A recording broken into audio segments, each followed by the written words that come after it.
Bismillahirrahmanirrahim. Assalamualaikum warahmatullahi wabarakatuh.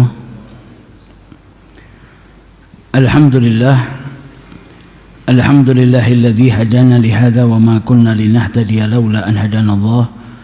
Subhanaka la ilma lana illa ma 'allamtana innaka antal alimul hakim. Rabbi shrah li sadri wa yassir li amri wahlul 'uqdatam min lisani yafqahu qawli. Allahumma salli wa sallim ala sayyidina Muhammadin miftahi bab rahmatillah ajada ma fi ilmillah salatan wa salaman daimaini bidawami mulkillah wa ala alihi wa sahbihi wa man walah.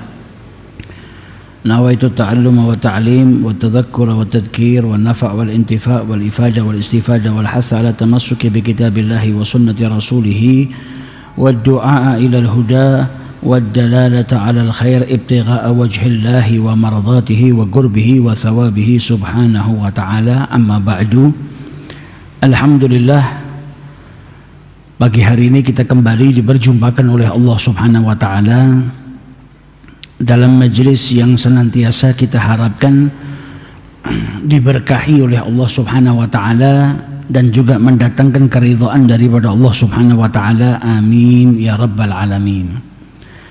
Pada minggu yang lalu kita sudah bahas bab pertama dari kitab ini yang menjelaskan tentang hikmah di balik ujian atau hikmah di balik sebuah musibah yang diturunkan oleh Allah Subhanahu wa Ta'ala kepada hambanya.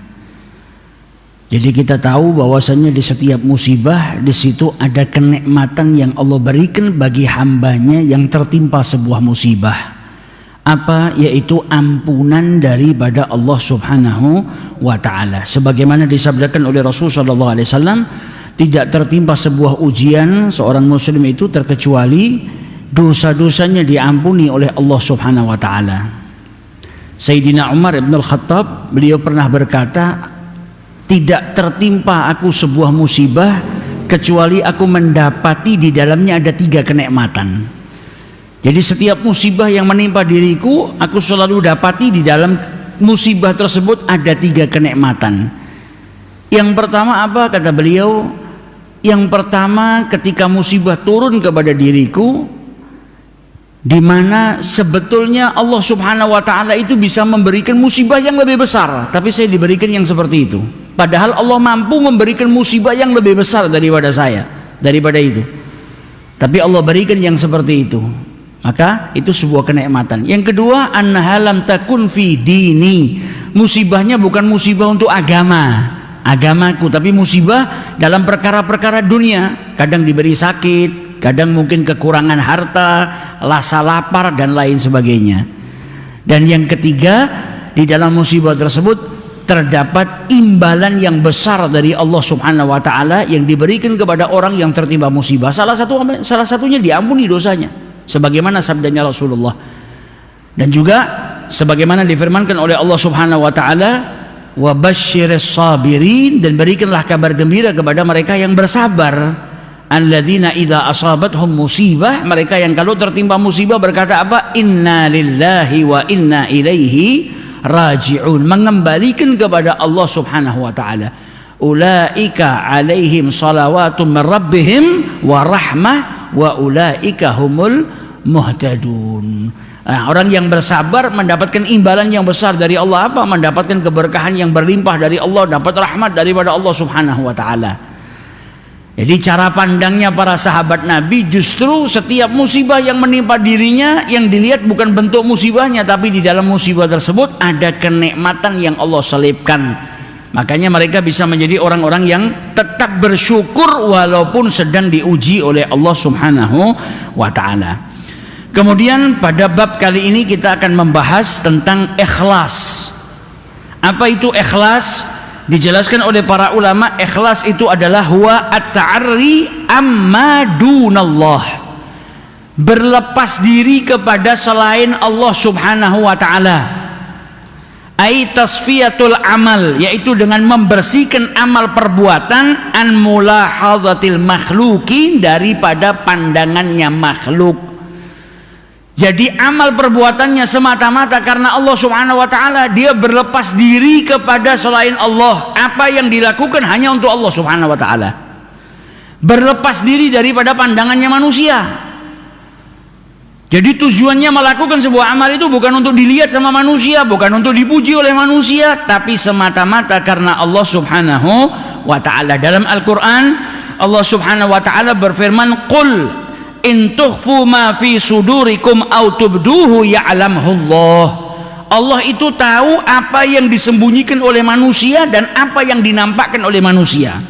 Katakanlah, jika kamu menyembunyikan apa yang ada dalam hatimu atau kamu memperlihatkannya, menampakkannya, pasti Allah mengetahui. Jadi manusia itu mau berbuat apapun Allah tahu. Kalau perbuatannya bungkusnya baik tapi niatnya nggak baik, Allah tahu.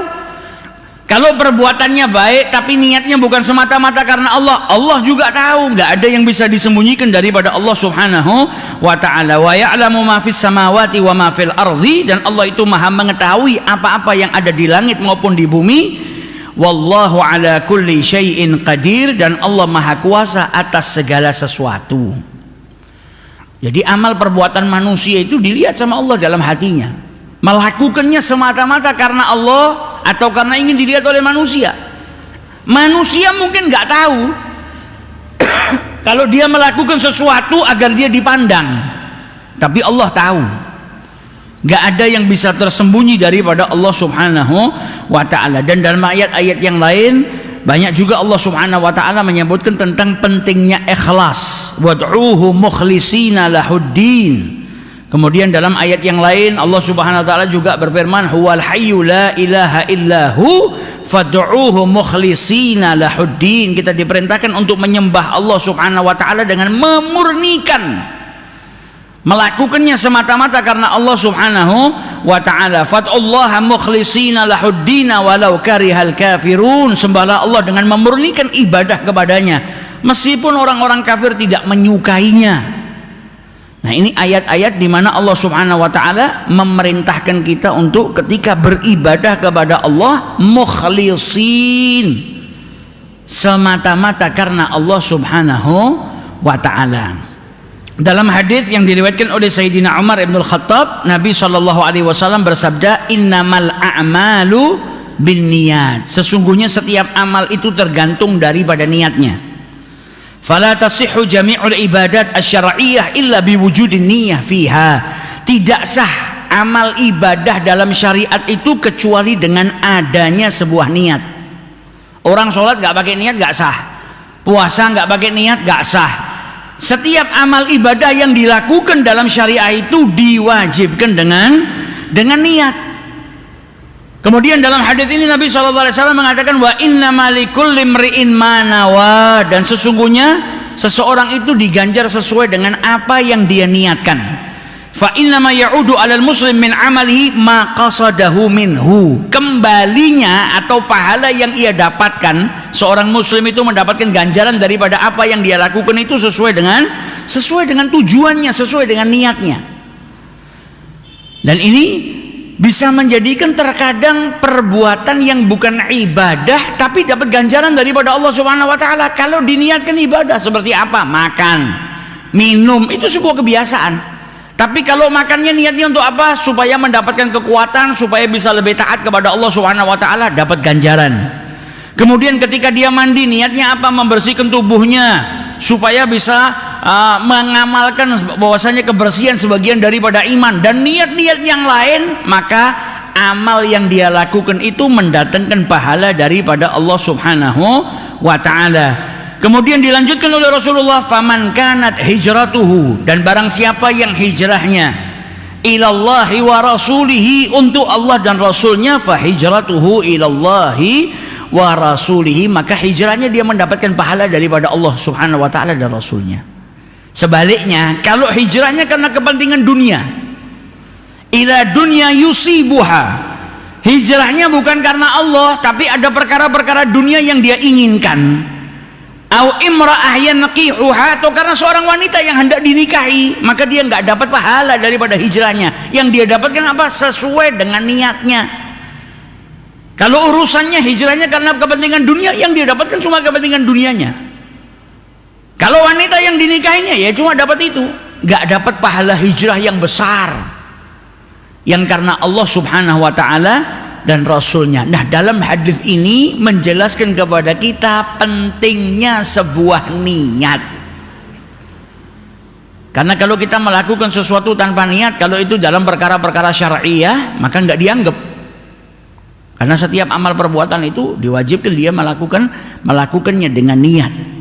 Niat itu yang membedakan antara perbuatan biasa dengan amal ibadah. Kemudian kalau niatnya semata-mata karena Allah, ya dia akan mendapatkan keberuntungan, akan mendapatkan kemuliaan yang dijanjikan oleh Allah Subhanahu wa Ta'ala. Kemudian dalam hadis yang lain diriwayatkan oleh Ummul Mukminin Sayyidah Aisyah radhiyallahu taala anha, bahwasanya Rasul sallallahu alaihi wasallam bersabda, "Yaghzu jaisyul Ka'bah."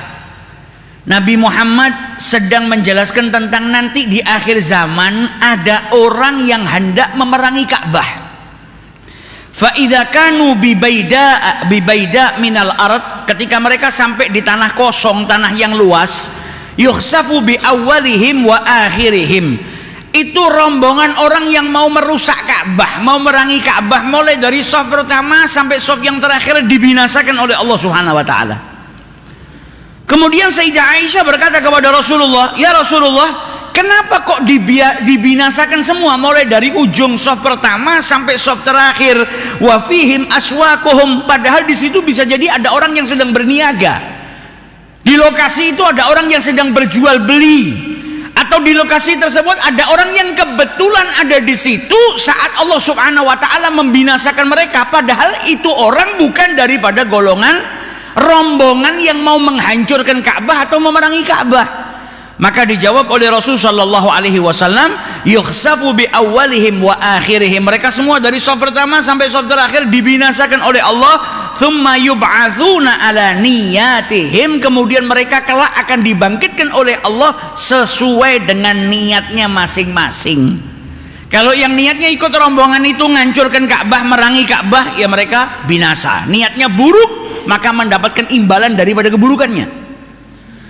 Kalau yang ternyata di situ niatnya nggak seperti itu, mungkin dia orang yang sedang di pasar berjual beli atau kebetulan berada di situ, maka dia diselamatkan oleh Allah sesuai dengan niatnya. Dan ini menunjukkan juga kalau Ka'bah di Mekah, Al-Makkah, kemudian Madinah, itu dua kota yang dimuliakan oleh Allah Subhanahu wa Ta'ala, dijaga sama Allah. Ada yang mau merusak, dibinasakan sama Allah Ta'ala, diberikan hukuman langsung sama Allah Subhanahu wa Ta'ala. Dan dalam hadis ini juga menunjukkan pentingnya sebuah niat.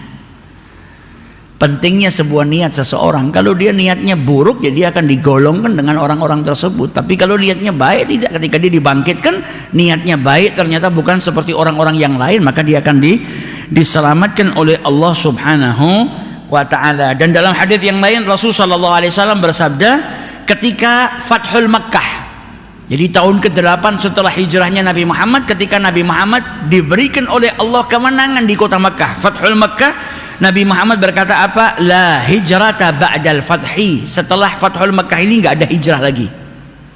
Walakin jihadun wa niyah, akan tetapi yang ada adalah jihad, berjuang di jalan Allah, dan juga niat yang salehah.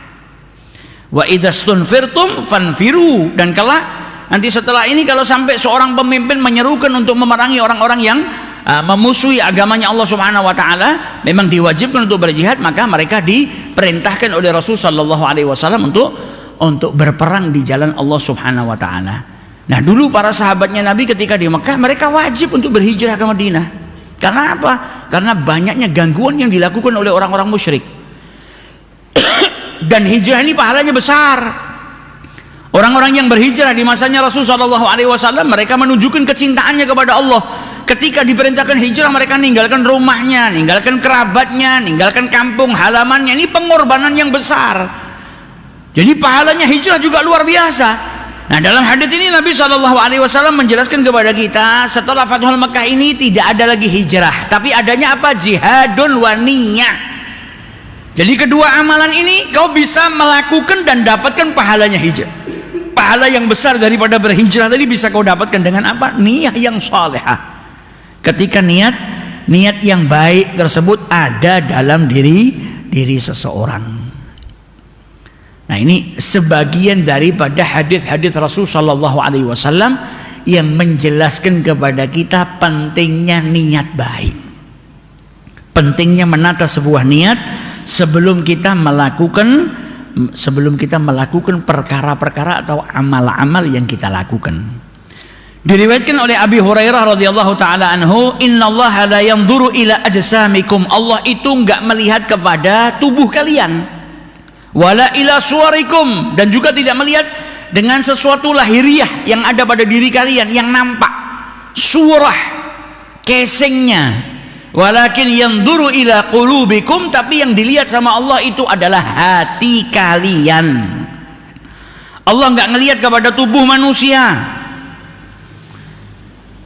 Hal hiya kabirah au saghirah, mau itu orangnya tubuhnya besar atau tubuhnya kecil, atau dia itu orang yang sehat atau ada cacatnya, sakit. Dan Allah subhanahu wa ta'ala tidak melihat kepada casingnya manusia, apakah dia cantik atau buruk rupanya. Bukan itu yang dilihat oleh Allah subhanahu wa ta'ala. Enggak melihat kepada nasabnya manusia, apakah dia punya garis keturunan yang mulia atau tidak. Wala yanzuru ilal amwal, apakah dia orang kaya atau orang miskin. Semua itu enggak dipandang sama Allah subhanahu wa ta'ala. Yang nampak, yang dohir, casing, itu bukan pusat perhatiannya Allah.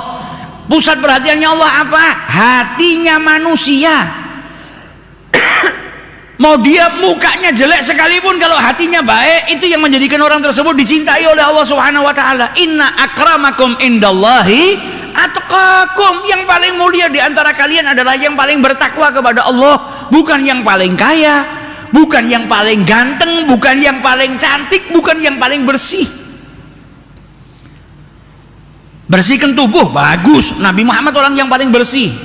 Kalau kita baca syama'ilnya Nabi, kita akan dapati berapa banyak orang yang meriwayatkan ketika berjumpa dengan Nabi Muhammad, apa komentarnya? Saya nggak pernah ngelihat manusia yang indah melebihi daripada dirinya. Saya nggak pernah ngelihat orang yang bersihnya sebersih dirinya. Nabi Muhammad bersih, rapi. Tapi kita jangan sampai terlalu sibuk merawat yang dohir sampai melupakan yang batin. Kita itu terkadang lebih mementingkan pusat perhatian manusia ketimbang pusat perhatiannya Allah subhanahu wa ta'ala. Kalau mau keluar pakai pakaian harus rapi, kalau mau keluar pakai wewangian, nggak mau kalau bajunya lusuh atau lecek, disetrika terlebih dahulu. Jadi yang diperhatikan manusia kita nomor satukan, tapi hati kita nggak pernah kita toto. Bagaimana leceknya hati kita, bagaimana kotornya hati kita, padahal itu pusat perhatiannya Allah subhanahu wa ta'ala. Terkadang manusia terlalu sibuk menghias yang zahir tapi melalaikan yang batin. Padahal yang dipandang oleh Allah subhanahu wa ta'ala apa? Walakin yanzuru ila qulubikum, yang dilihat sama Allah adalah hati kalian, hatinya manusia. Kalau hatinya baik, yaitu akan mengangkat derajatnya. Dia akan menjadi kekasihnya Allah. Dia akan menjadi orang-orang yang dicintai oleh Allah subhanahu wa ta'ala. Maka bagus, perbaiki yang zahir itu bagus, tapi jangan lupa juga memperbaiki yang batin. Menghias tubuh kita yang zahir bagus, tapi jangan lupa juga untuk apa? Menghias batin kita, hati kita.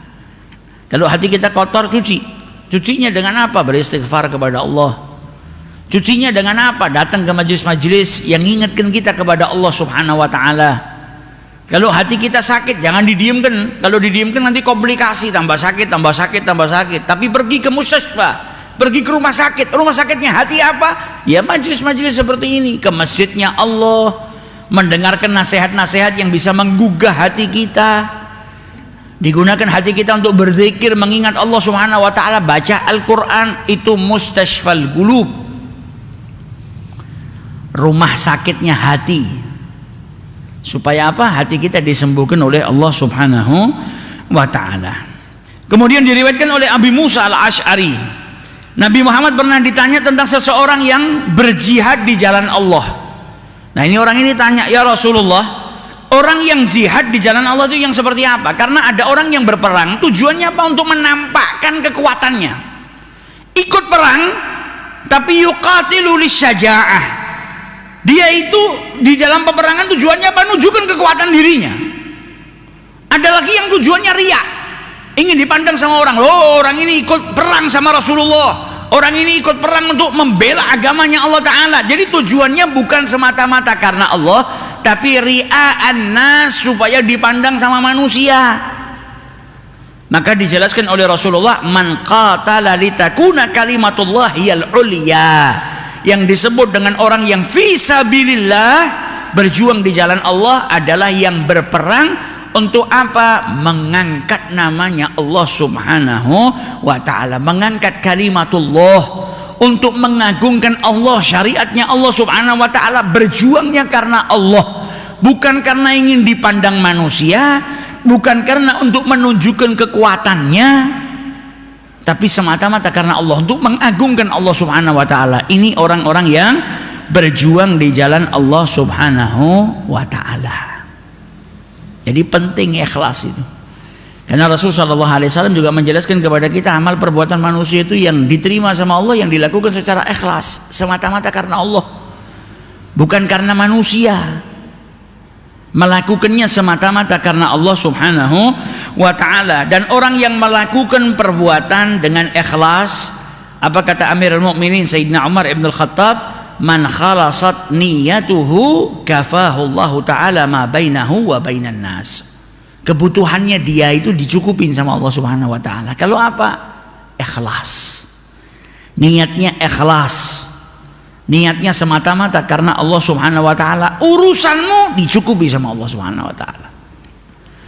Kemudian dikatakan oleh Ya'qub al-Makfuf, al-mukhlisu man yaktumu hasanatihi kama yaktumu sayyiatihi. Orang yang ikhlas itu adalah orang yang menutup kebaikannya sebagaimana dia menutup keburukannya. Jadi kalau kita mau tahu definisi ikhlas itu apa? Definisinya ikhlas itu adalah orang yang ketika berbuat baik, dia tutup kebaikannya, gak dia pamerkan ke orang, tapi dia menutup perbuatan baiknya sebagaimana dia menutup perbuatan buruknya. Kita itu kalau punya keburukan, perbuatan buruk yang tidak baik, kan malu keburukan kita diketahuin sama orang lain. Makanya kita tutup, jadi rahasia supaya orang nggak tahu. Nah, orang yang ikhlas itu menutup kebaikannya sebagaimana dia menutup keburukannya. Nggak mau orang lain tahu. Ini urusan saya dengan Allah. Kalau orang lain tahu, saya takut nanti ada sifat riya masuk ke dalam diri saya. Kalau sudah ada riya, amal saya sia-sia. Maka dia takut amalnya binasa. Akhirnya apa? Dia tutup kebaikannya sebagaimana dia menutup keburukannya. Dulu di Madinahnya Rasul Shallallahu Alaihi Wasallam ada salah seorang wali besar, orang yang saleh, ulama besar, namanya Muhammad ibnul Munkadir. Muhammad ibnul Munkadir ini meriwayatkan, di Madinah itu dulu pernah musim kemarau panjang sampai gak turun hujan. Akhirnya penduduk Madinah itu melakukan sholat istisqa, minta diturunkan hujan sama Allah Ta'ala, tapi hujan gak turun-turun. Sampai pada suatu malam kata Muhammad ibn Munkadir, saya itu i'tikaf duduk di masjidnya Rasulullah, gelap. Zaman dulu gak ada lampu, gelap. Di masjid saya duduk, saya berzikir, baca Al-Quran. Tidak lama masuk seseorang yang nggak lihat Muhammad ibn Munkadir. Dia masuk, dia kira masjid kosong karena petang. Kemudian orang itu sholat. Selesai sholat dia ngangkat tangannya berdoa. Dia bersumpah kepada Allah Subhanahu wa ta'ala, minta supaya Allah Subhanahu wa ta'ala menurunkan hujan. Kata Muhammad ibn Munkadir, ajib orang ini. Dia bersumpah kepada Allah, minta supaya Allah menurunkan hujan. Padahal penduduk Madinah ini sudah berhari-hari mereka semua sholat istisqa, minta diturunkan hujan sama Allah, nggak turun-turun sampai hari ini. Nggak lama setelah orang itu berdoa, dia dengarkan doanya, ada suara, nggak lama turun hujan. Maka kaget Muhammad ibn Munkadir, hebat orang ini, doa minta sama Allah langsung diijabahi sama Allah Subhanahu wa ta'ala. Dan setelah turun hujan orang itu malah nangis, ya Allah, man ana, siapa saya ya Rabb sampai kau kabulkan doa saya. nangis dan kemudian bersyukur kepada Allah. Dia lanjutkan ibadahnya, sholatnya sampai menjelang waktu subuh. Selesai sholat subuh diikutin sama Muhammad ibn Abdul Qadir Munkadir ini, dilihat mana rumahnya. Setelah dia tahu mana rumahnya, di keesokan harinya, di waktu pagi hari didatengin rumahnya. Ternyata orang tadi kerjaannya apa? Tukang sol sendal, tukang sol sepatu, jahit sepatu yang rusak, bersihkan dan lain sebagainya. Orang yang mungkin dianggap remeh sama penduduk Madinah, dan mungkin orang penduduk Madinah nggak ada yang kenal sama orang itu. Tapi orang itu orang yang dicintai sama Allah. Lau aksama alallahi la abarrah. Kalau bersumpah kepada Allah Subhanahu wa taala diijabahi. Permintaannya dikabulkan sama Allah Subhanahu wa taala. Maka Muhammad Ibnul Munkadir datangin rumah orang tersebut. Ketika orang tersebut diketuk pintu rumahnya, dibuka, kaget yang datang Muhammad bin Ibnul Munkadir, ulama terkenal di Madinah. Ahlan wa sahlan ya Aba Abdullah. Ada perlu apa? Apa yang bisa saya bantu? Kata Muhammad Ibnul Munkadir, tadi malam saya ada di masjid ketika kau berdoa sama Allah Ta'ala. Kau minta diturunkan hujan dan Allah langsung mengijabahi doamu. Apa rahasianya? Maka kata Muhammad Ibnul Munkadir, ketika saya tanya seperti itu, saya kasih tahu kalau saya tahu doanya, kalau Allah Subhanahu wa taala mengijabahi doanya, wajahnya langsung berubah, marah. Saya ditinggal. Keesokan harinya saya datangin rumahnya, dia nggak ada. Hari berikutnya saya datang lagi ke rumahnya, dia nggak ada. Hari berikutnya saya datengin, saya dapetin ada seorang wanita tua duduk dekat rumahnya.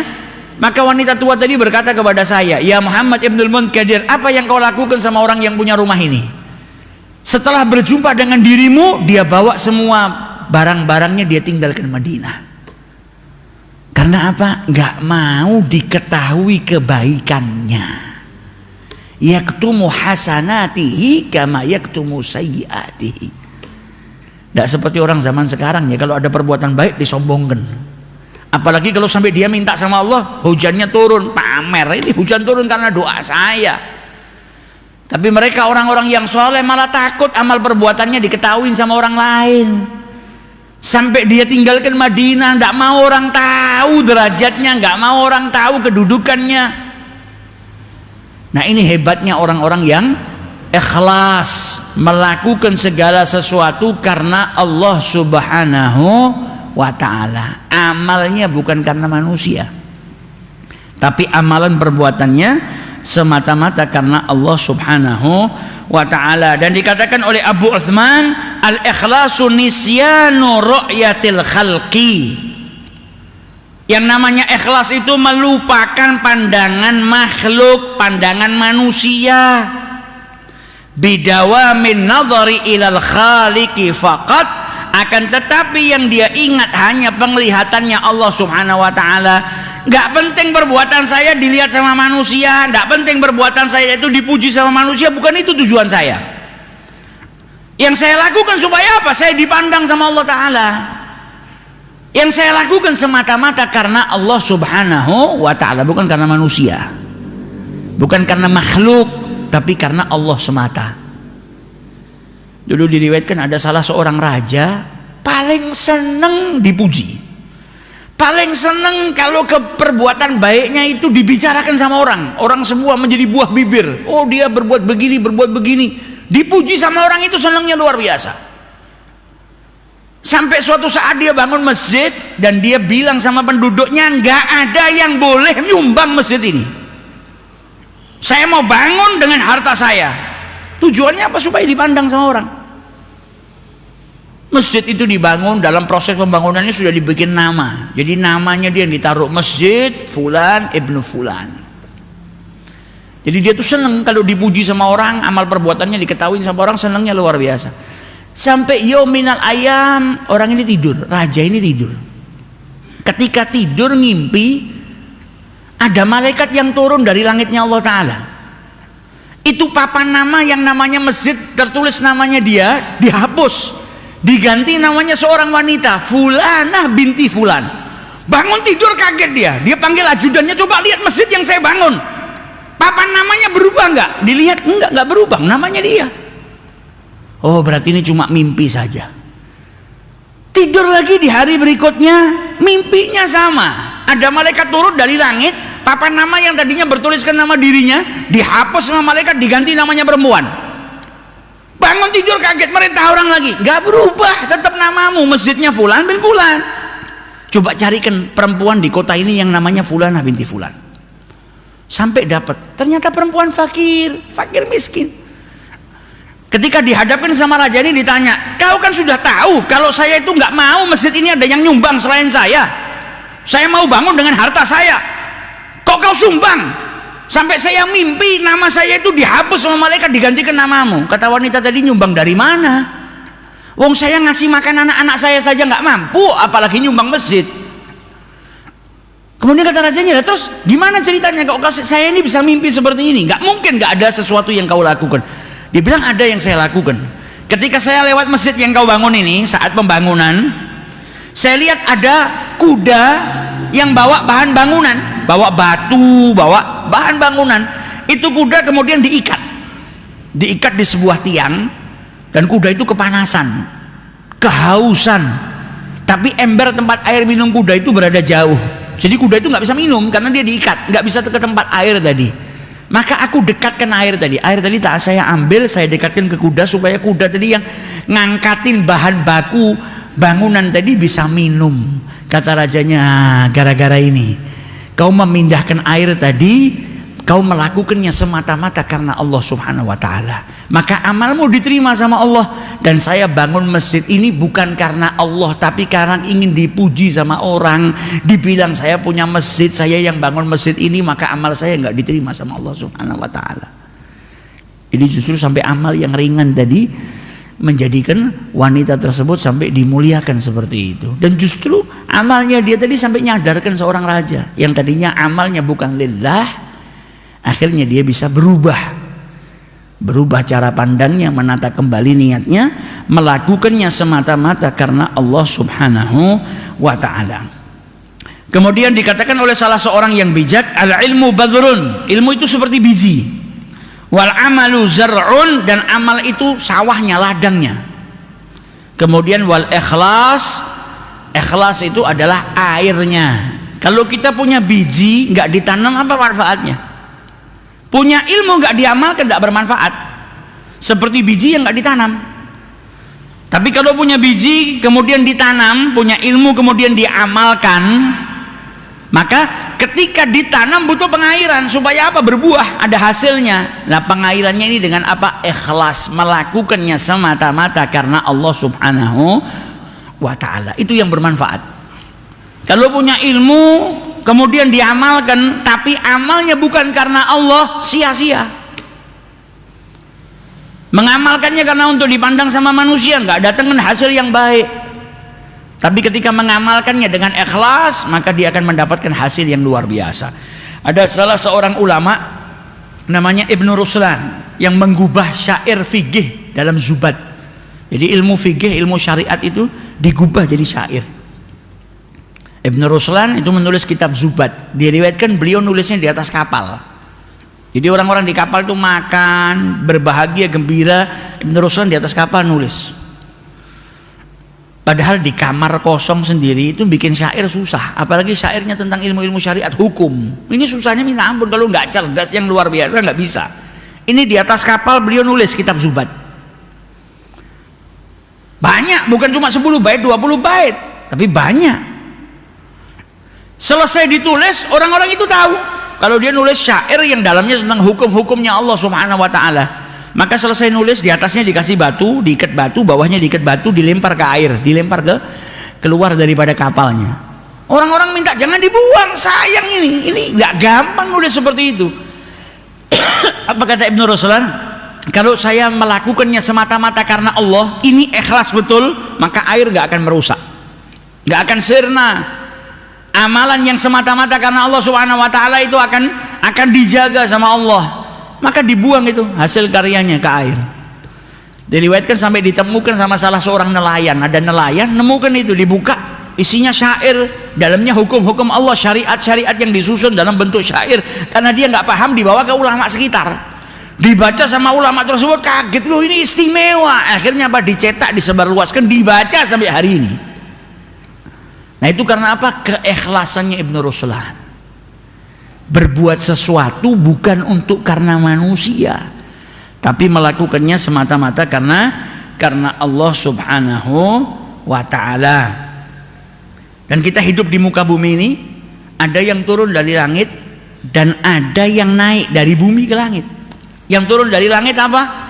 Ya kenikmatan daripada Allah Subhanahu wa ta'ala. Yang naik dari bumi, ya amal perbuatan manusia yang dilaporkan kepada Allah Subhanahu wa ta'ala. Dikatakan oleh para ulama, ajallu ma yanzilu minas sama at-taufiq. Yang paling mulia yang turun dari langitnya Allah Subhanahu wa ta'ala adalah at-taufiq.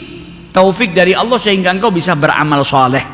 Wa ajallu ma yas'adu minal ardi, dan yang paling mulia yang naik dari muka bumi ini adalah al-ikhlas. Kalau manusia melakukan suatu amalan dengan ikhlas, maka itu sesuatu perkara yang mulia. Amalnya diterima oleh Allah Subhanahu wa ta'ala. Dalam surat Al-Qasas ayat 88, Allah Subhanahu wa ta'ala berfirman, kullu syai'in halikun illa wajhah. Segala sesuatu itu semuanya nanti akan binasa, kecuali apa? Illa wajahahu, kecuali wajahnya. Asyara bidzalika ila annal murad biwajhi adzat. Yang dimaksud dengan wajah di sini adalah zatnya Allah. Bumi dan segala seisinya semuanya akan sirna, akan binasa. Yang kekal hanya Allah Subhanahu wa ta'ala. Dalam tafsir As-Sawi disebutkan, wa yasihu annal murada bihi ma umila li ajlihi subhanahu wa ta'ala, fa inna thawabahu baqin. Dan juga sah atau benar bahwasanya maksud juga daripada ayat ini adalah sesuatu yang dilakukan karena Allah Subhanahu wa ta'ala. Karena suatu amal yang dilakukan semata-mata karena Allah Subhanahu wa ta'ala, pahalanya kekal, disimpan sama Allah ta'ala, yang kelak akan diberikan kepada orang yang melakukan amal tersebut. Melakukan sesuatu apa? Karena apa? Karena Allah Subhanahu wa ta'ala. Pahalanya disimpan sama Allah ta'ala. Di saat bumi semuanya binasa, nanti hari kiamat hancur semua, semuanya sirna, amal yang dilakukan karena Allah tetap disimpan sama Allah ta'ala, yang Allah nanti akan berikan kepada orang tersebut, kepada orang yang melakukannya semata-mata karena Allah Subhanahu wa ta'ala. Maka nasihatnya para ulama apa? Kalau melakukan sesuatu itu jangan seperti pedagang. Kalau nggak dapat bayaran nggak berbuat, nggak memberikan barangnya kecuali dibayar. Jangan sampai kita itu hanya mau beribadah kepada Allah Subhanahu wa ta'ala supaya keinginan-keinginan kita dikabulkan sama Allah ta'ala. Kalau tidak dikabulkan, mogok, tidak mau ibadah, jangan. Jadi beribadahlah kita kepada Allah Subhanahu wa ta'ala supaya mendapatkan ridhonya Allah. Karena kalau Allah sudah ridho sama kita, kita dihujani dengan kenikmatan Allah Subhanahu wa ta'ala. Kok cuma permintaan kita yang tidak kita minta akan dikasih sama Allah ta'ala. Jadi jangan ibadah hanya untuk mendapatkan imbalan daripada Allah Subhanahu wa ta'ala. Dan jangan juga beribadah kepada Allah Subhanahu wa ta'ala karena apa? Kalau nggak beribadah nanti masuk neraka, takut dihukum sama Allah ta'ala. Itu bagus, tapi jangan seperti itu terus. Kenapa sholat? Kalau tidak sholat nanti saya masuk neraka. Kenapa sholat? Kalau saya tidak sholat nanti toko saya nggak laris karena saya maksiat. Jangan pada tahapan itu saja. Kau punya rasa takut sama Allah, bagus, tapi jangan di tahapan itu saja. Tapi beribadahlah kepada Allah karena apa? Bentuk syukurmu kepada Allah. Saya itu dikasih nikmat, dikasih hidup. Ya saya bersyukur dengan apa? Bertagarrub, beribadah kepada Allah. Saya ibadah untuk mencari apa? Ridhonya Allah Subhanahu wa ta'ala. Nah itu tujuan untuk beribadah. Ibadahnya untuk apa? Cari ridhonya Allah Subhanahu wa ta'ala. Beribadahnya untuk mendapatkan keridhaannya Allah Subhanahu wa ta'ala. Jadi bukan karena sesuatu. Dalam kitab Ihya Ulumuddin disebutkan riwayat dalam Zabur, Allah Subhanahu wa ta'ala itu mengomentari orang yang beribadah hanya karena surga dan neraka. Apa terus kalau surga sama neraka itu tidak saya ciptakan, saya nggak berhak untuk disembah. Nah ini teguran yang luar biasa. Ada orang mau beribadah kepada Allah ingin masuk surga, bagus. Bukan tidak bagus. Kenapa kau beribadah? Saya takut masuk neraka, bagus. Tapi jangan melulu kita pada derajat itu. Kita harus naik ke derajat yang lebih tinggi lagi. Beribadah karena apa? Mencari keridhaannya Allah Subhanahu wa ta'ala. Nah seandainya Allah Subhanahu wa ta'ala nggak ciptakan surga, nggak ciptakan neraka, terus apa terus kita nggak menyembah Allah, nggak mau beribadah sama Allah, kan tidak. Tetap Allah itu adalah zat yang wajib kita sembah, yang harus kita senantiasa bertagarub kepada Allah Subhanahu wa taala. Saya dikasih nikmat, tidak dikasih nikmat, ya saya tetap nyembah Allah, ya saya tetap bertagarub kepada Allah Subhanahu wa taala. Nah, itu ibadahnya orang-orang yang ikhlas. Tujuannya apa? Semata-mata karena Allah Subhanahu wa taala. Dan orang-orang soleh zaman dahulu, mereka nggak mau melakukan sesuatu kecuali ikhlas. Maka mereka menyembunyikan kebaikannya.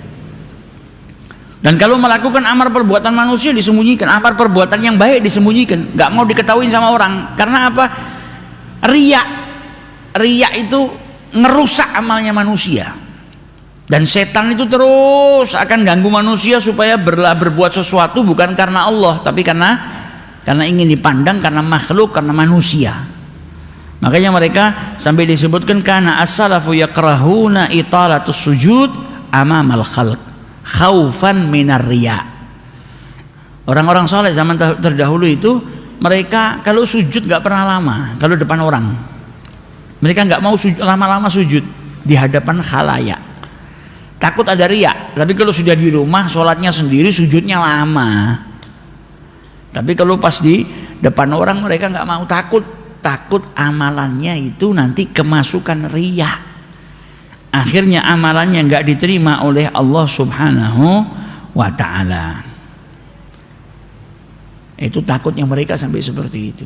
Karena apa? Ikhlas, melakukan segala sesuatu semata-mata karena Allah Subhanahu wa taala. Dalam Risalatul Mudzakarah karya Imam Abdullah bin Awil Haddad, beliau menasihatkan, kullu amalin la tastati'u an ta'malahu illa haitsu yarakan nas kal hajj wal jihad wa talabul ilm wa salatil jamaah wa ma jara majra dzalik fa 'alaika an taf'alahu zahiran kama amaraka Allah wa jahid nafsaka wasta'in billah.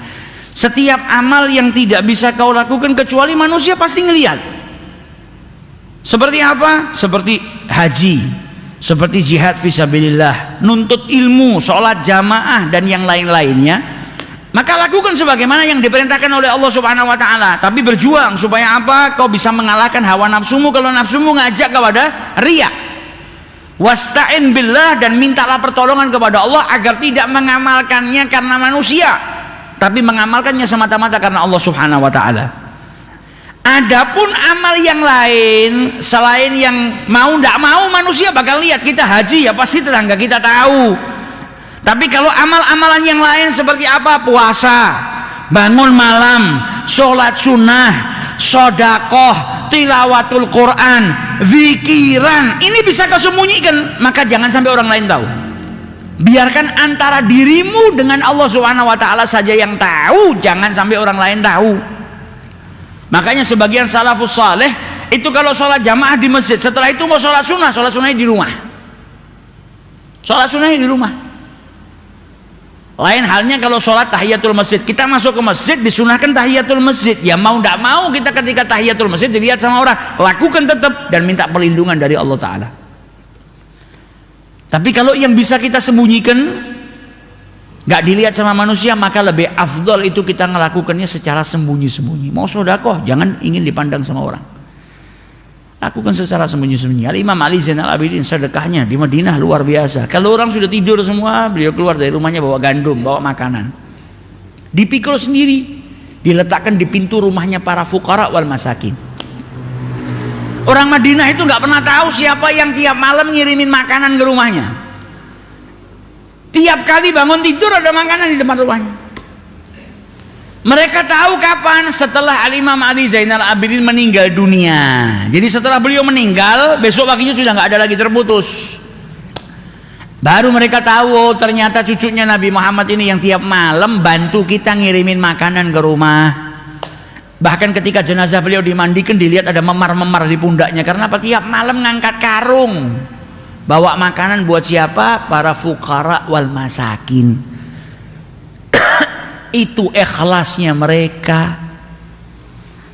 Amalannya tidak mau diketahui sama orang. Sebagaimana orang itu nutup keburukannya, kebaikannya pun juga ditutup sebagaimana dia menutup keburukannya. Bahkan dulu ada salah seorang ulama masih hidup, pernah suatu ketika pergi berdakwah, selesai dakwah dijamu makan, nangis beliau.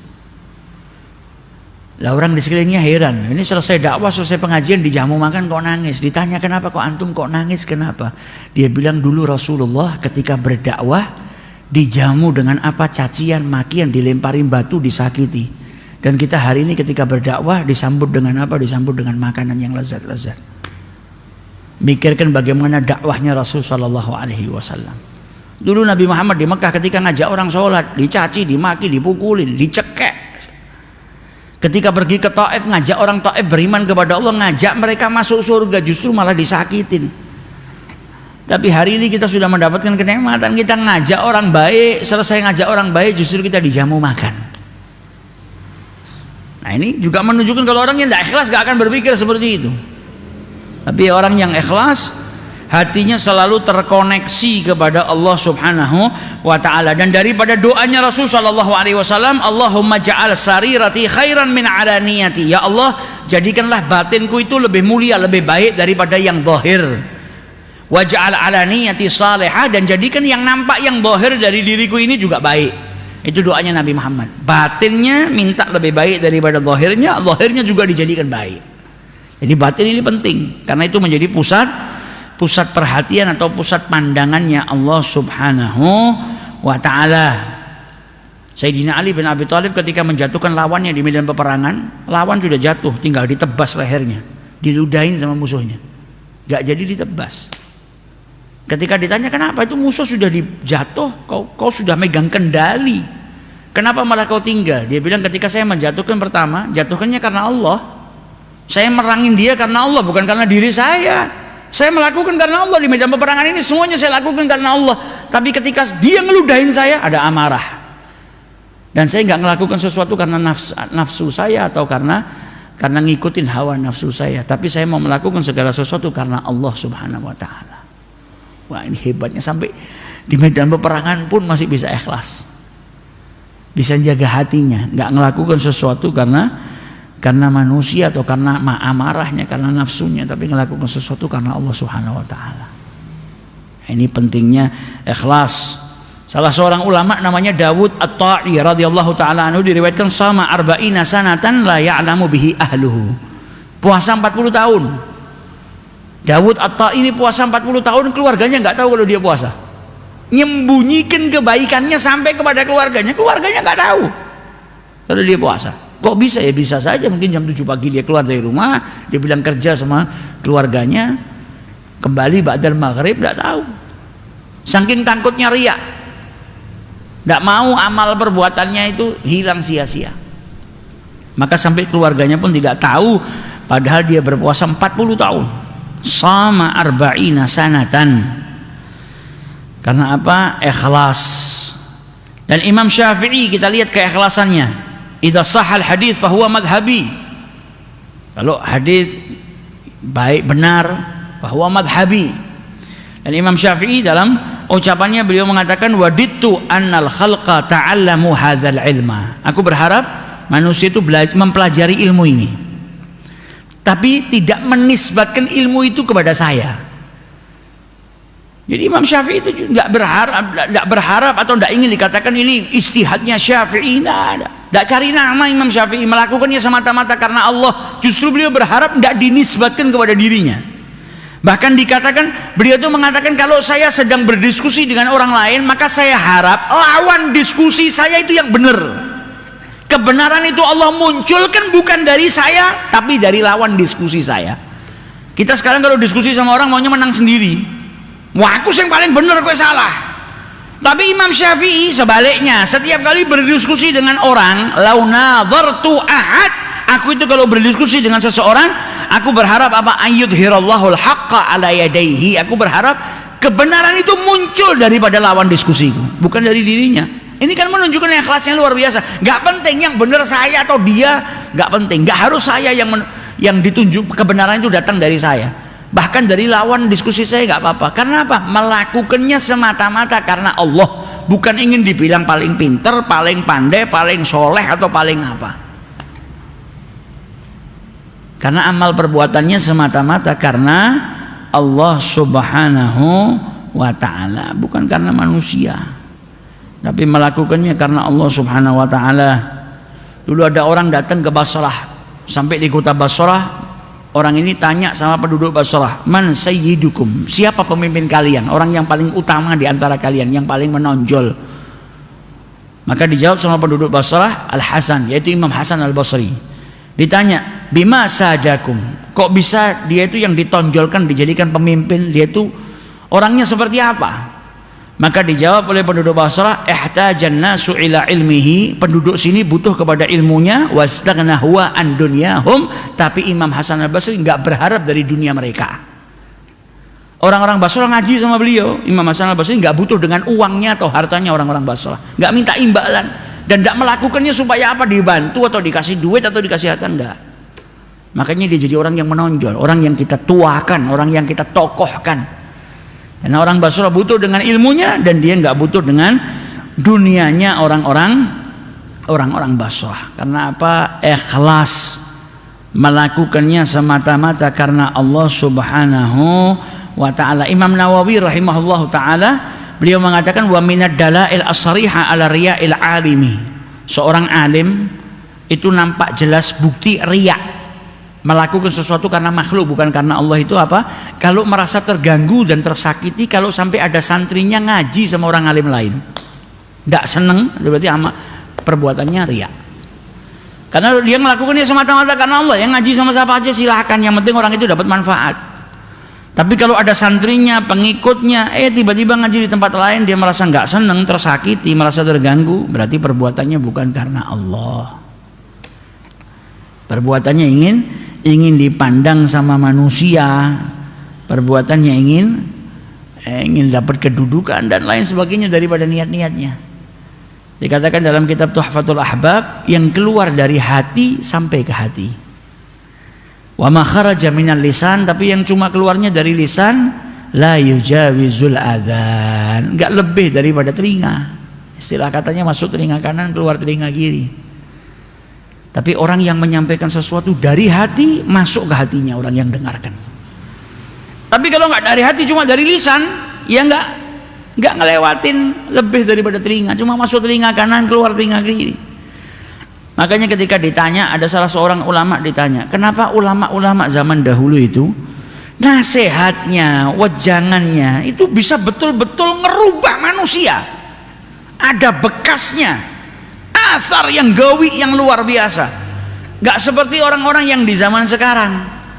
Maka kata ulama tadi, ulama zaman dahulu mereka itu orang-orang yang terjaga, tidak tidur, mereka orang-orang yang terjaga, dan orang awamnya orang-orang yang tidur. Maka sebagai orang yang terjaga, tidak tidur, banguni orang-orang yang tidur.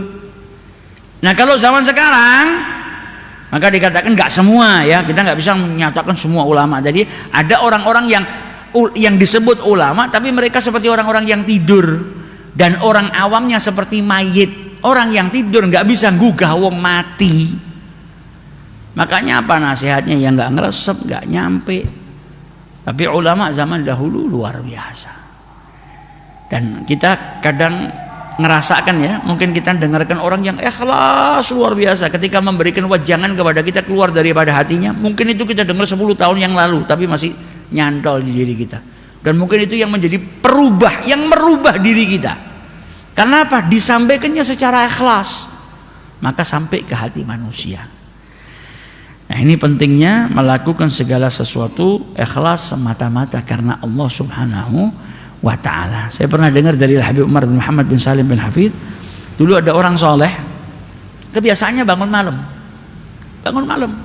Setiap bangun malam dia tahajud, selesai tahajud ngaji Quran.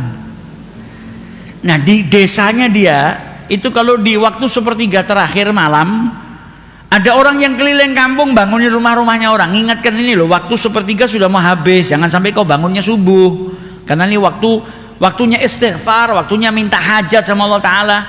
Nah itu ada orang yang ronda kerjaannya bangunin orang supaya tahajud. Ketika lewat di rumahnya orang soleh ini ya dipanggil namanya, fulan bangun sudah pagi. Nah orang soleh ini dia tidak terlambat, dia bangun, dia mesti ngaji Quran, baca surat Toha. Maka akhirnya dia baca 2 ayat dengan suara yang keras. Tujuannya supaya yang bangun itu tahu ini saya sudah bangun, sudah ngaji, supaya terus pergi. Jadi tadinya dia baca pelan, ada 2 ayat dibaca dengan suaranya keras, tujuannya supaya ngasih tahu saya sudah bangun. Selesai baca surat Toha dia ketiduran. Dalam tidurnya dia mimpi ketemu malaikat. Malaikat itu bawa lembaran catatan amalnya, pahalanya surat Toha yang dia baca. Dari mulai ayat 1, ayat 2, ayat 3 sampai akhir surat. Setiap ayat yang dia baca ada cahayanya, kemudian ada pahalanya. Kecuali 2 ayat, ada 2 ayat redup, nggak ada cahayanya, nggak ada pahalanya. Protes orang ini, loh, ini 2 ayat di mana? Loh, kau belum baca kok? Loh, sudah baca saya baca kok. Kok tidak ada pahalanya? Enggak, belum kau baca. Loh, saya sudah baca semuanya, satu surat ini saya baca semuanya. Enggak, kau belum baca. Tadi kau bacanya 2 ayat ini bukan karena Allah, tapi karena orang yang bangunin kau tadi.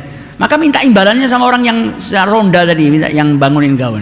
Mau kau bacanya neriakkan suaranya. Loh, saya niatnya bukan karena itu, bukan karena untuk pamer saya ngaji.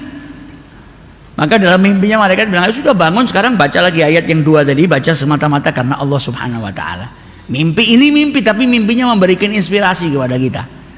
Kalau melakukan sesuatu karena Allah itu penting, dan menghindar tidak melakukan sesuatu karena manusia, karena kalau kita melakukan sesuatu karena manusia, akhirnya menjadi amal ibadah kita nggak diterima sama Allah Subhanahu wa taala. Semoga kita dijadikan orang-orang yang ikhlas melakukan segala amal ibadah semata-mata karena Allah Subhanahu wa taala. Wallahu a'lam.